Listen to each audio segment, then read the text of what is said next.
Assalamualaikum warahmatullahi wabarakatuh. Hadirin sekalian, di sini saya akan menjelaskan tentang topik motivasi belajar. Sebelum itu, teman-teman, di sini saya akan memperkenalkan diri terlebih dahulu. Nama saya Dip Muhammad. Di sini saya tidak akan mempergurui siapapun karena di sini kita akan belajar bersama-sama. Sebagaimana saya sebagai pelajar ingin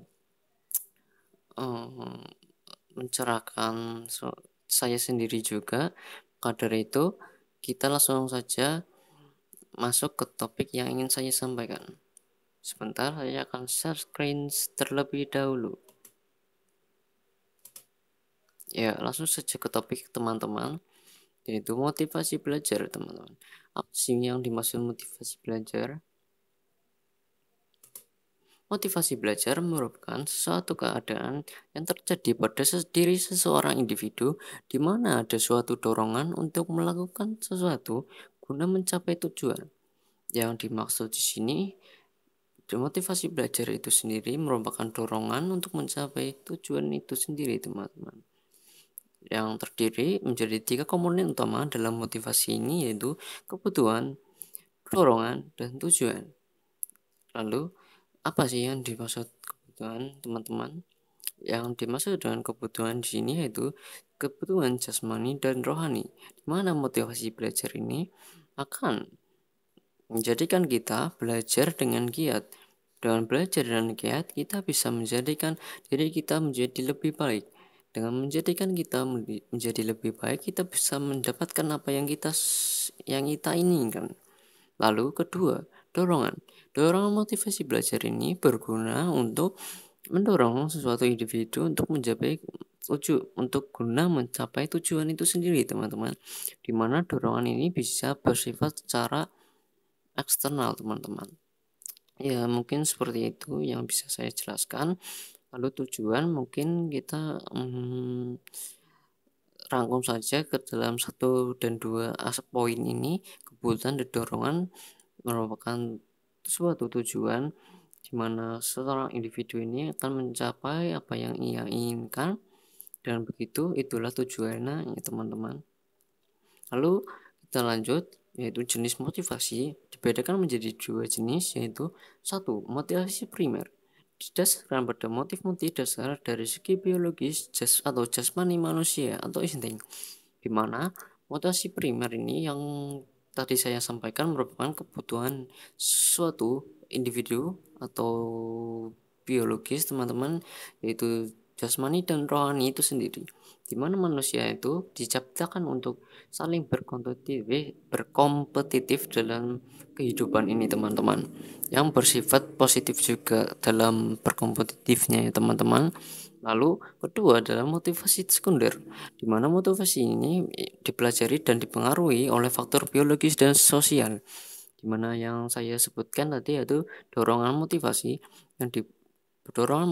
belajar yang dipelajari dipengaruhi oleh faktor biologis. Faktor biologis ini yang dicontohkan yaitu seperti keluarga, orang-orang terdekat, seperti itu, teman. Dan sosial ini bersifat seperti dimana kita bisa menjadikan diri kita berguna di sosial itu sendiri, teman-teman, dan jadikan hal itu positif. Dalam artian sosial ini bisa bersifat positif dan bersifat negatif. Bersifat positif yang tadi saya sampaikan tadi itu seseorang individu menjadi terdorong dengan suatu adanya dorongan dari kelompok itu yang bersifat positif itu untuk melakukan sesuatu guna mencapai tujuan yang positif. Sebaliknya, jika negatif, tentunya akan menjadikan diri kita menjadi lebih buruk, teman-teman. Lalu kita lanjut, yaitu sifat motivasi. Motivasi seseorang dapat bersumber dari 2 poin, yaitu dalam diri sendiri atau dari luar seseorang, atau yang disebut motivasi internal untuk diri sendiri, eksternal untuk luar seseorang. Yang tadi saya sampaikan sepertinya sudah merangkum ini semua ya, teman-teman. Jadinya kita akan skip selanjutnya. Ya, di sini saya akan menjelaskan point of view, unsur-unsur yang mempengaruhi motivasi belajar dalam hal belajar dari kampus maupun sekolah dasar maupun sekolah menengah, teman-teman. Yang pertama yaitu cita-cita atau aspirasi siswa, 2 kemampuan siswa, 3 kondisi siswa, 4 kondisi lingkungan siswa, 5 unsur-unsur dinamis dalam belajar dan pembelajaran, 6 upaya guru dalam membelajarkan siswa. Di sini saya akan membeberkan satu-satu poin apa yang dimaksud dalam poin ini sendiri. Yang pertama yaitu cita-cita atau aspirasi siswa. Yang dimaksud adalah kita sebagai manusia mempunyai impian yang akan kita capai. Dengan kita mempunyai impian, kita bisa menjadikan itu motivasi belajar. Lalu kemudian kemampuan siswa. Kemampuan siswa ini sendiri adalah di mana kita bisa berkompetitif dengan baik dan positif tentunya. Lalu ketiga, kondisi siswa, di mana kondisi siswa ini terbentuk dari jasmani dan rohani itu sendiri, teman-teman, atau dorongan dari kebutuhan maupun dorongan dari faktor eksternal tadi, teman-teman.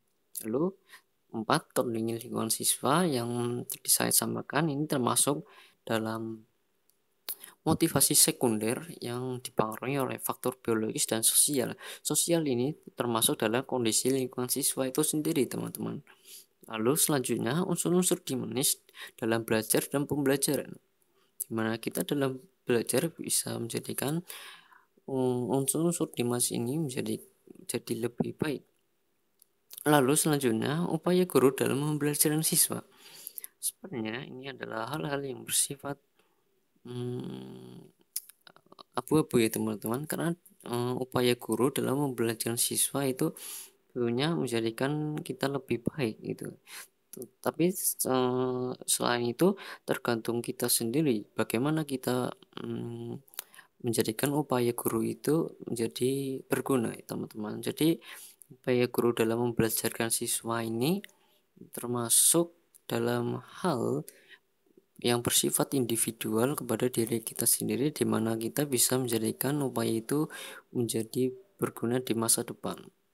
Lalu terakhir yang ingin saya sampaikan yaitu suatu solusi meningkatkan motivasi belajar atau upaya. Yang pertama adalah optimalisasi penerapan prinsip belajar.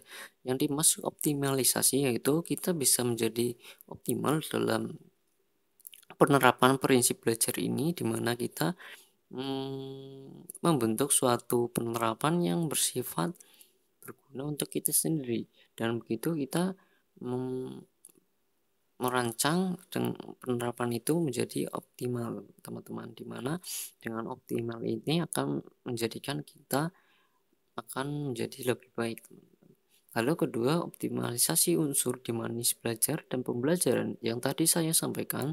Lalu ketiga, optimalisasi pemanfaat pengalaman dan kemampuan siswa. Di sini pemanfaatan pengalaman berguna sangat dalam hal survive atau kerja dalam kehidupan yang akan datang, teman-teman. Dan di sini pemanfaatan pengalaman dan kemampuan siswa akan sangat berguna dalam hal untuk menjadikan kita mendapatkan materi dalam bekerja.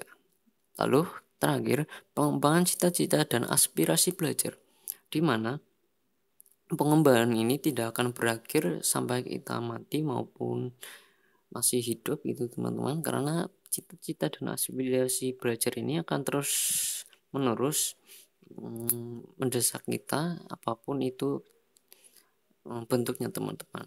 Dengan cita-cita kita bisa mendapatkan sesuatu positif dari dalam hal itu sendiri, walaupun cita-cita sendiri itu tidak bisa kita dapatkan. Maka dari itu kita selalu mengembangkan cita-cita itu sendiri, teman-teman. Dan aspirasi belajar ini adalah suatu niat kita untuk menjadikan belajar ini menjadikan suatu tanduk dalam kita hidup ya, teman-teman. Mungkin itu saja yang bisa saya sampaikan tentang presentasi kali ini tentang topik yaitu motivasi belajar. Sekian, terima kasih. Nama saya Dip Muhammad.